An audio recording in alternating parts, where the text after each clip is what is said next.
Hey, what's going on, guys? Ben Brewster here at athletics.com. Today I want to discuss the topic of the timing of the hinge. So we've already discussed what the actual hinge or the linear move is in other videos. So I'm going to go ahead and link you guys to that in the description if you want to learn more about the hinge itself. But what I want to discuss today and kind of clarify is when exactly should the hinge happen, right? So just as a recap, we've divided the lower half into kind of three phases up until landing. The first phase is the drift. That's the forward move, the initial forward shift, where rather than come to a static balance point, there's a dynamic shifting of your weight that's happening to where you couldn't actually hold that peak leg lift, but you're actually dynamically shifting your weight forward. Right? That's the drift that happens during the leg lift. The hinge and the linear move is what happens after that, and it's when you actually guide your pelvis and guide your center of mass down the mound and in a linear way while keeping the pelvis closed and the upper half stacked. Okay, so we have the drift, we have the linear move or the hinge, and then the final phase right before landing is rotation, and that's when the hips pop open at the last second into landing. You could arguably have that fourth phase, which is after landing. There's a lead leg block where the pelvis completes its rotation and the lead leg extends and is pulled into knee extension. So that's just a general recap of really the three different phases of the lower half. Now the question becomes, when should the hinge happen?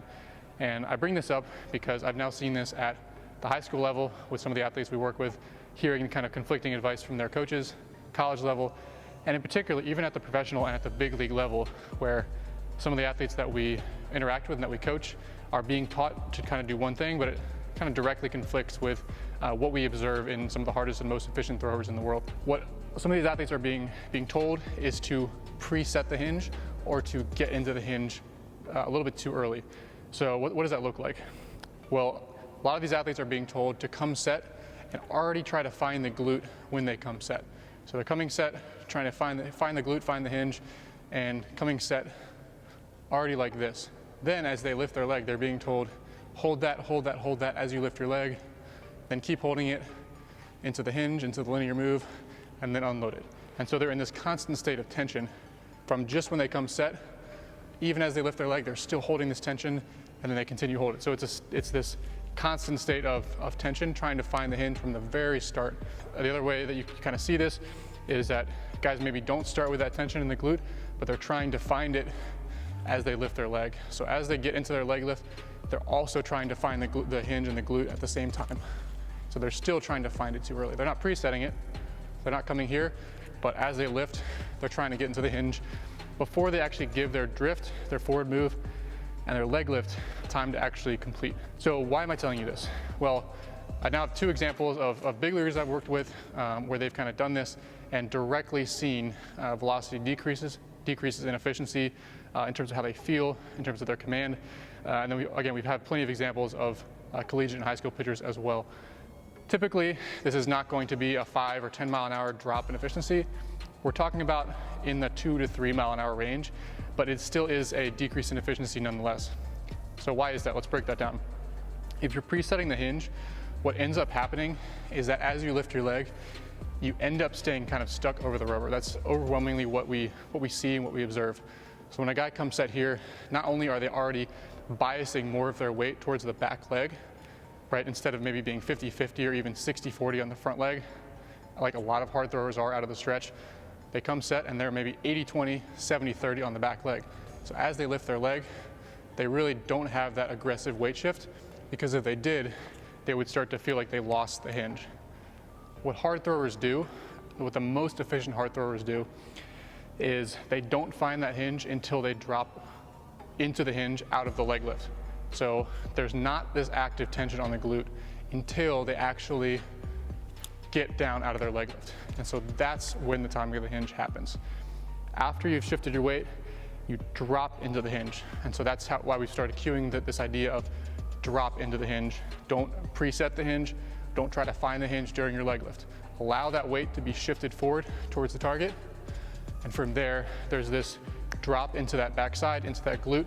And that is what accelerates the rest of the delivery and accelerates your center of mass down the mound. If you watch any number of hard throwers, and I'm going to kind of run through a list here in a second, you'll see that there appears to be this acceleration that happens out of peak leg lift. It's not this constant rate of acceleration, this constant this constant speed the entire time down the mound, it looks like they just all of a sudden hit this second gear and their hips just explode, torso explodes, arm speed just explodes through. It looks like they're not even trying to create that arm speed. It just whips through extremely quickly. That is from properly sequencing the drift, delaying that hinge until you've adequately shifted your weight away from the rubber. So hopefully that gives you an idea of my thoughts on why we shouldn't be presetting the hinge in most cases, and we shouldn't be trying to achieve the hinge while you're still in your leg lift. Now we can take a look at some examples that I think make this very clear. Pedro Martinez, again, take a look at how he shifts his weight. He's relatively straight up and down on his back leg. He's not already in this hip and knee flexion. He's floating through that leg lift. He's dancing through that leg lift. And then as he comes down out of the leg lift, he drops into the hinge and he hits that second gear. What about Max Scherzer? Another example of a guy who dances through his leg lift. He stays relatively upright, relatively tall, relatively extended on the back leg. There's not that tension, not that rapid weight acceptance in that rear glute and in that hinge until he comes down out of leg lift. Walker Buehler, another great example right here. Again, take a look at how he dances through that leg lift, not tension through his back leg, not trying to preset the hinge, dancing his center of mass forward during his leg lift, then dropping aggressively into the hinge, and it just cues the rest of the throw to unwind like that tornado up through the arm. Now here's two guys that I think, obviously not kind of Hall of Fame caliber pitchers at this point, but again, really exemplify this concept as well. One is Camilo Doval, probably butchering that name, but he's been up to 104, I believe. And again, really, really obvious example here. You can actually see he actually gets additional bit of extension on the back leg. He actually comes up out of the back leg as he lifts his leg. He kind of unweights himself off the back leg during his leg lift. And then there's a super aggressive drop into the hinge from that point. And I love this guy's arm speed. It's incredible to watch this guy throw. Absolutely nasty stuff. Jack Leiter is another example as well. Again, you can see there's really distinct separation for him between that drift and leg lift and between that dropping into the glute, dropping into the hinge and his linear move. So again, just makes it really easy and really obvious to see how he separates those two movements rather than trying to achieve those two all at the same time. Now, this brings us into kind of my final point, which is, well, let's say you're a guy who kind of struggles to get out of his backside. You're trying to find that feeling of tension in your glute from the very start of the throw. Like, how do I work on this? How do I work on relaxing, floating through the leg lift, and then dropping into the hinge and just letting the rest of the throw unfold? Well, the first thing I would say is avoid doing a ton of your drill work and just day-to-day throwing from kind of a flat-footed position. So what I mean by that is just coming set, throwing out of the stretch, and really just keeping your feet in this static position. It's going to be tough to feel that, tough to find that. It doesn't mean that you shouldn't work on this out of the stretch, but if you are going to throw out of the stretch, my recommendation for a lot of guys where to start is to think about 60-40 weight distribution towards the front foot, so that as they lift their leg, they're actually not stuck way back over the back side, but they're a little bit shifted towards the front side, so they can actually get that shift and drop. Instead, what I like is having guys do throwing out of the windup, throwing out of walking windup, so giving themselves a little bit more forward momentum. So there's literally no way to preset the hinge when you're starting with more of a dynamic move, right? There's not a way to preset that. Even out of the windup, again, you can't preset out of the windup as readily because your feet are moving underneath you. So it lets you feel more fluid, more relaxed during the leg lift, and cues that separation between the leg lift and the drop into the hinge. From there, a couple good options are step backs or hop backs. Again, with a step back, with a hop back, you're not able to preset the hinge and find it too early. It gives you this ability to really separate those two phases, stay relatively relaxed on the back leg, lift your leg, and then drop and redirect your weight forwards. The hop back is just the athletic version of the same thing. Hop backwards and throw. Hop backwards and throw. Again, another good way to feel that drop. If we kind of keep going with the hopping example, one way that I like to do this is actually a leg lift curl hop. So not everybody's a fan of this. It is somewhat individual specific, but most of you have tried curl hopping out of your leg lift. I think that is a decent option, but in particular for guys who need to work on this, I think it's an okay option. So lifting your leg, curl hop, and throw. And so what happens is you've unweighted the back leg, you're forced to relax the back leg and lift your leg. And then as you drop, it really cues that constant dropping and guiding of the pelvis forward. So working through forward co-op like that. And then as you start to get more comfortable with that, if that starts to feel pretty good, you can actually do what we call the hop and drop drill. Now the hop and drop drill is literally that co-op footwork. You're just doing it in place. So you can think of it as like a way to wean yourself off of that forward co-op and just do it in place.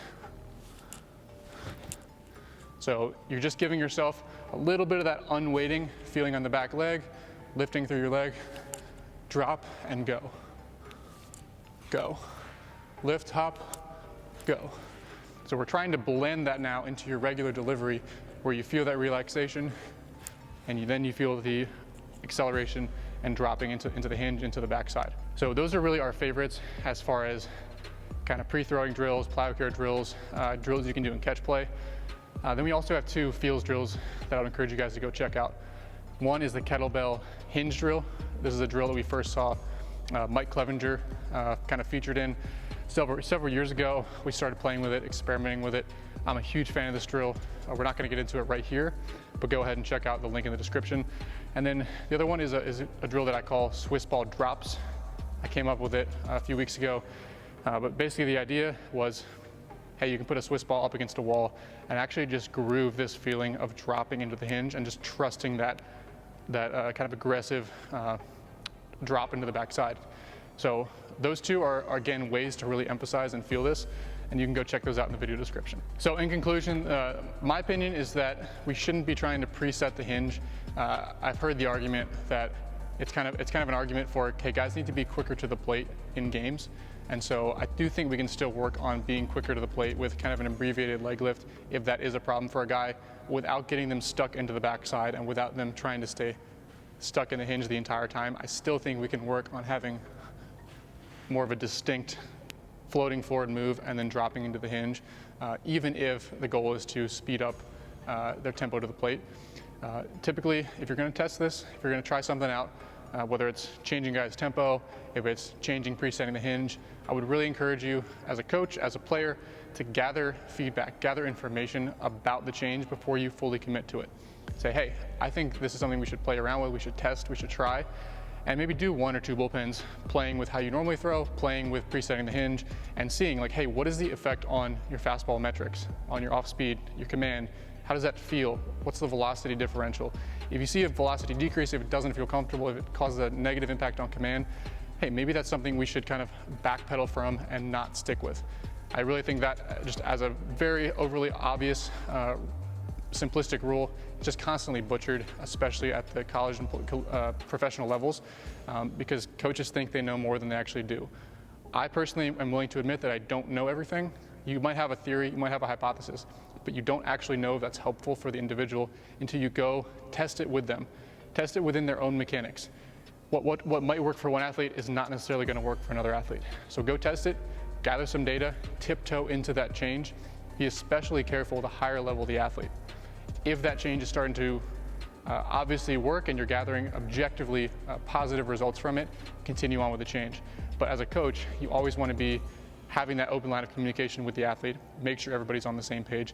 It's when that disconnect happens and a change is forced through, that's most often when these problems begin to emerge, begin to exist. So I'll wrap it up there. Thanks again for making it to the end of the video. If you guys like this content, go ahead, give this video a thumbs up, subscribe to the channel, and keep an eye out for the next video. If you're having problems with your own career, with your own throwing mechanics, go ahead, reach out to us at contact@tradeathletics.com. We read and respond to every single email, and we look forward to hearing from you. Thanks again, guys.